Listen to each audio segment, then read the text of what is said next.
Today we are returning to this Macintosh IIsi I and making some upgrades that will enhance the performance and make this machine more useful, involving speed and the internet.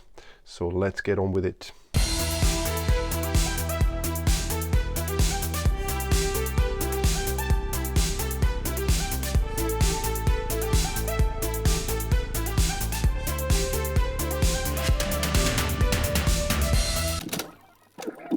Since January this year, we've already seen this computer in 3 different videos, and here's a playlist on screen if you'd like to have a look at the other parts in what has now become a series apparently.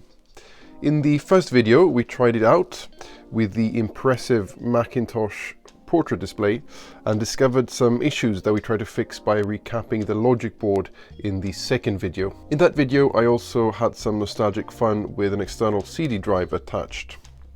In the third video we actually managed to fix the issue with the help of an amazing viewer, and we also retrobrighted it and recapped the power supply. I didn't have any more videos planned for this until recently, when I came across something for sale on the internet. This resulted in a short video a while back featuring a computer sent to me wrapped in a blanket. Yes, I couldn't believe it myself. As we saw in that video, I had gotten hold of another IIsi, which was yellowed and in unknown condition. However, it did have a network card inside, which was an amazing find. In this video, I thought we might test that computer and hopefully at least be able to use the network card in my now fully working IIsi right here. Here is the blanket wrapped IIsi hooked up. Will it work? Knocking sound there, but there wasn't any chime, and no image either. The hard drive makes the right sounds though, but no chime, and waiting doesn't seem to do anything either. I'm going to double check that I have the dip switch settings on this little VGA adapter correctly. I did use this for my other IIsi though, so this should be in the correct settings. The 2 first pins and the 2 last pins in on position. Let's have a look. Yeah, that's correct. So I guess this computer isn't working then, since we're not getting any image. Right, so I'm taking the network card out of this new IIsi that I got.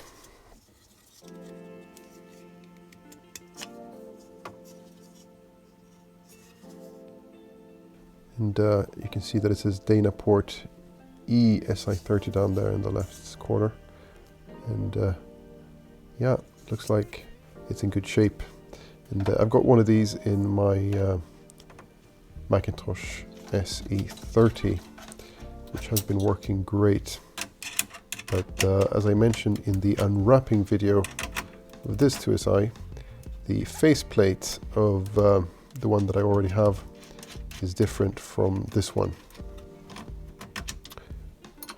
This one is connected with 2 screws and 2 little nuts there on the inside, and then there's a ribbon cable, as you can see, connecting the connector board to the network card.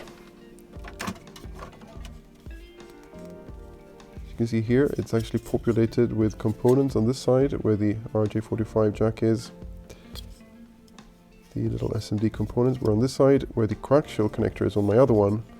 There are no components on the back, so it'll be interesting to see if this works. So I noticed that these RAM sims have 4 chips on them each, whereas the other ones in my IIsi, in my functioning IIsi, have 2 chips on them each. I'm hoping that these RAM chips are bigger and might give us more RAM in the other computer. So maybe this computer is something that I can fix in the future and use the other RAM sims in that case, but I really hope we're able to use these parts. I only paid about 40 euros with shipping for this latest not working IIsi, but if the network card works, of course it will be worth it. Right, so here we have my working machine again, so let's take a look at the RAM first and see if there's something that we might be able to swap.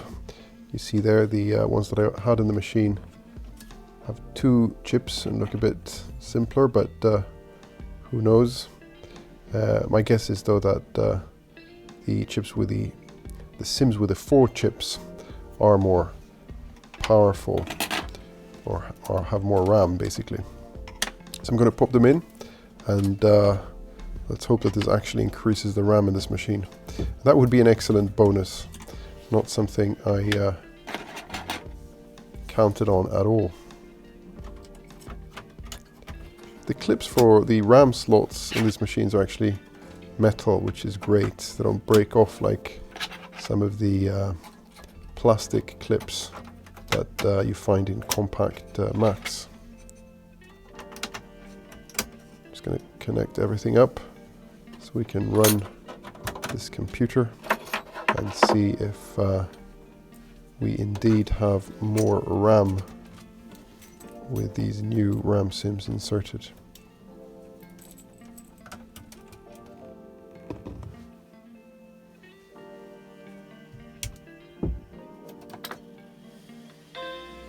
That's a chime, at least. No chime of death, as you might get sometimes with faulty RAM. Sounded good. And there we are, already inside. And awesome, look at that, 9 megabytes of RAM, built-in RAM now. That is 1 megabyte soldered to the logic board and 4 times 2 megabyte sims then, instead of the 4 times 1 megabyte sims. So we're able to take this up from 5 megabytes to 9 megabytes, which is totally cool for a 1990 computer. Excellent. So let's finally mount the network card inside the working IIsi and keeps fingers crossed that it actually works. So I'm just going to pop it in like this. And I'm going to put the connector board there as well, but first I have to press this faceplate out, which I'm happy to have. It's cases are ugly when they're missing this faceplate and there are no cards inside, but just put that aside, and there is the opening for the faceplate that we took out of the new IIsi, or the blanket wrap IIsi that I got recently. So it's just like so. Look. Oh yes. So there's just one orientation here, of course, since the connector board would stick up too high otherwise. Out of the cage, and so I'm just going to put this. So I'm just going to fasten this with the screws and the little bolts, and then I'm going to test it out.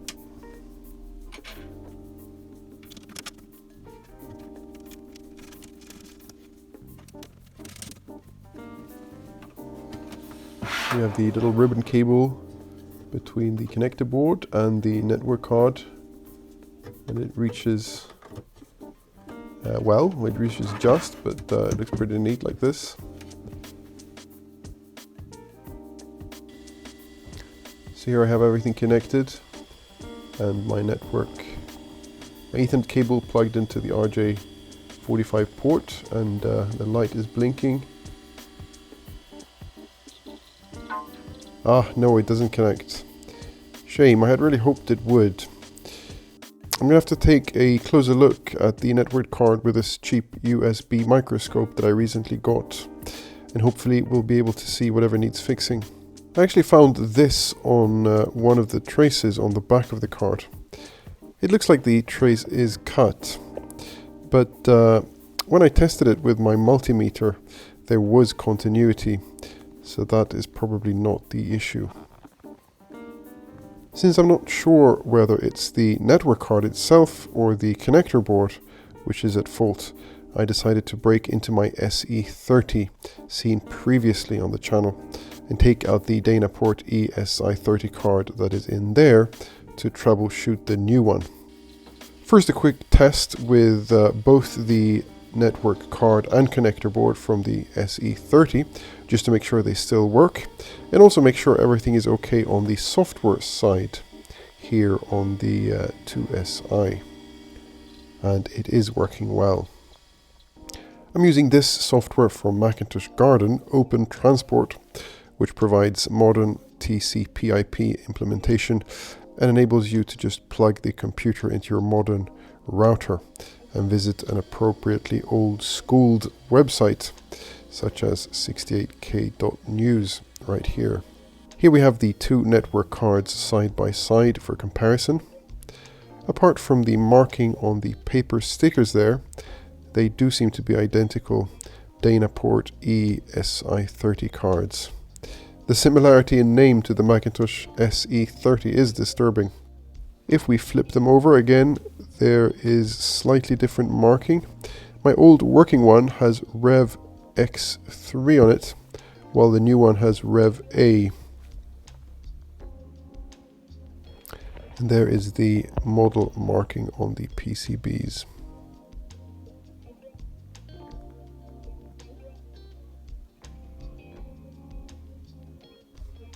Here's a close-up of the trays that appear to be cut when we looked at it in the microscope. Here I've encircled it with a green marker. The multimeter proved more useful after all, since there is continuity. It did look very damaged though. Okay, so some great news. I got the new network card that didn't work before, working with the connector card that was in my SE30. Awesome. So the problem must be with the new connector board then.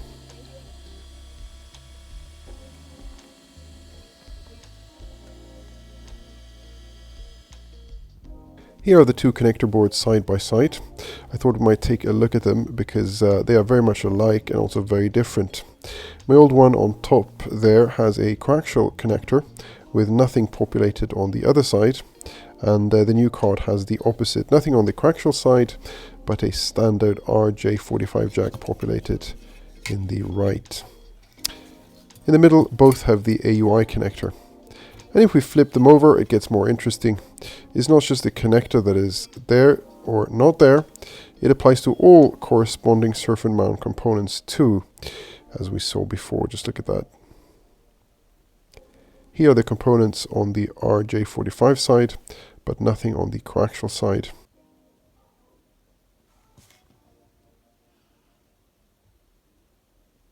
Even the chip under the ribbon cable connector is missing on this board. On the other one, it is the opposite. And bingo, it works after all. Just look at this. This is both the connector board with the RJ45 jack and the Rev A board from the non-working IIsi that is now working here. Can you spot the issue? I was so happy about the RJ45 jack that I just assumed that it would work connected straight to my router, but it didn't. But it does here with my 10 base T transceiver there that I'm using with my SE30. That is just excellent. No repairs needed after all, and a fully functioning Dynaport ESI30 card. Now that we have internet connection and more RAM, I thought we might attempt to optimize it further. But before we do so, it would be good with a baseline here with Macbench 3.0. Now that I have enough RAM, 3.0 does run on this computer. Here we see the current specifications, 9 megabytes, with virtual memory on and no FPU installed. I'm going to disable the virtual memory for the test to make sure it doesn't interfere with the results, and then restart the computer.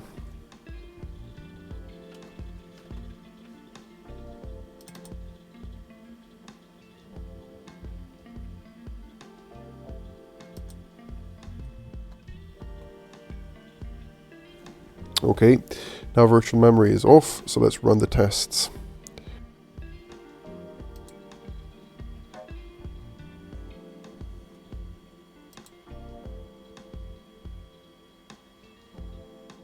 Right, so here we are. We have the results for processor, FPU and graphics mix.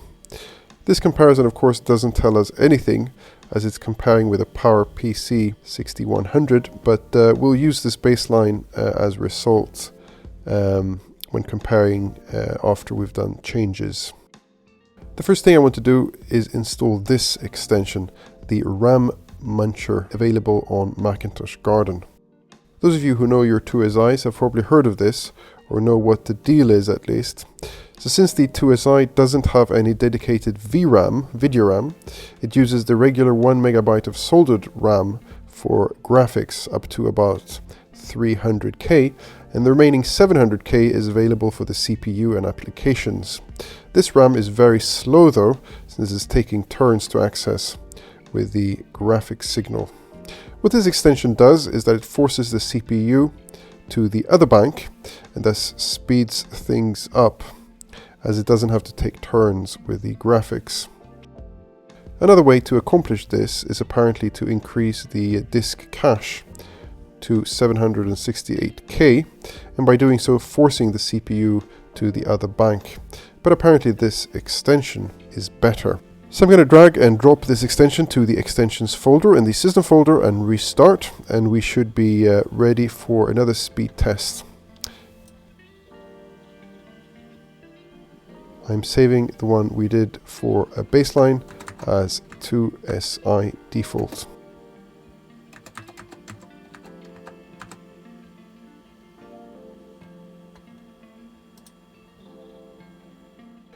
Okay, I did the test and removed the PowerPC.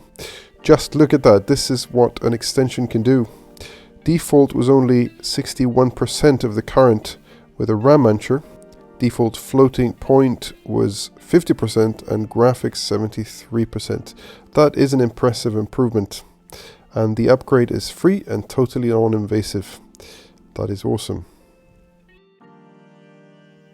Now to another improvement that also is non-invasive, albeit not free. This little chip, the 68882 FPU chip that I got on eBay for 15 euros. In the blanket computer video, when I unboxed the new IIsi I did express some disappointment at it not containing the IIsi adapter board with a built-in FPU or floating point unit, since the IIsi doesn't have one on the logic board. A viewer commented on the Dana port card that it probably would be able to take an FPU in the empty socket, but I had a look around on the internet and couldn't find anyone who had actually done it. I found this chip with a maximum speed of 25 megahertz, so it should have the correct rating, if the socket is actually for an FPU, that is. So I'll just pop it into here and keep my fingers crossed. I'm not sure about how this is seated, but I guess we're about to find out.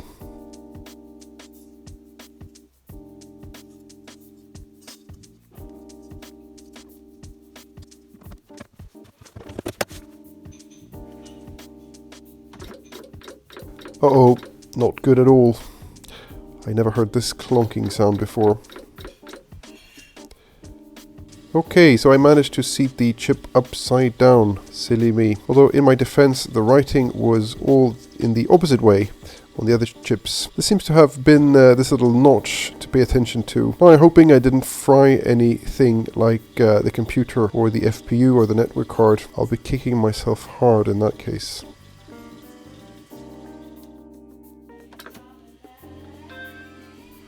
Ah yes, a chime with the FPU in the right way around this time. Cool. I'm really hoping for that FPU to show up.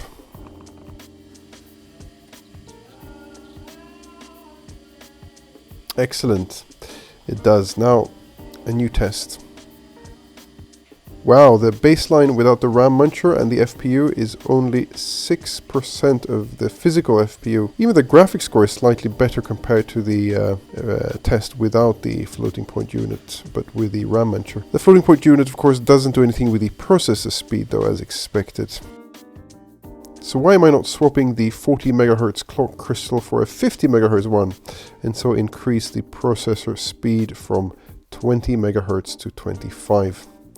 Well, I ordered one, but I got this one, which is not 50 MHz at all, but rather 2.4576 MHz.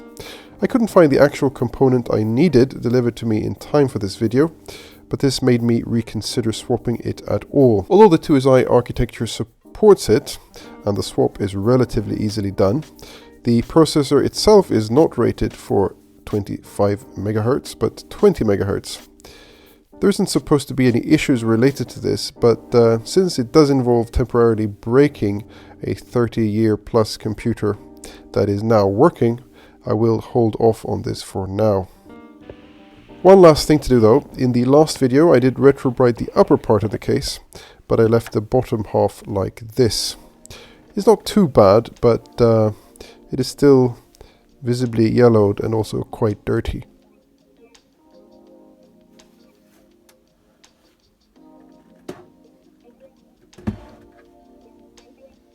And this is how it turned out now, after 2 rainy days on my balcony with peroxide cream and cling film. I'm very happy with this.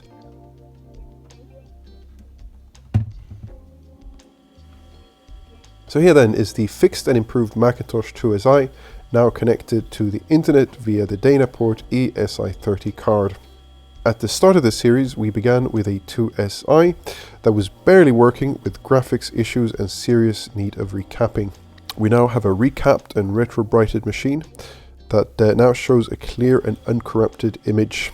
We were also able to almost double the physical RAM to 9 megabytes and improve performance with the RAM muncher. I'm also psyched to be able to get this thing on the internet now with a network card without any modern emulation going on whatsoever, and also to be able to add the floating point unit into that socket and that it actually works.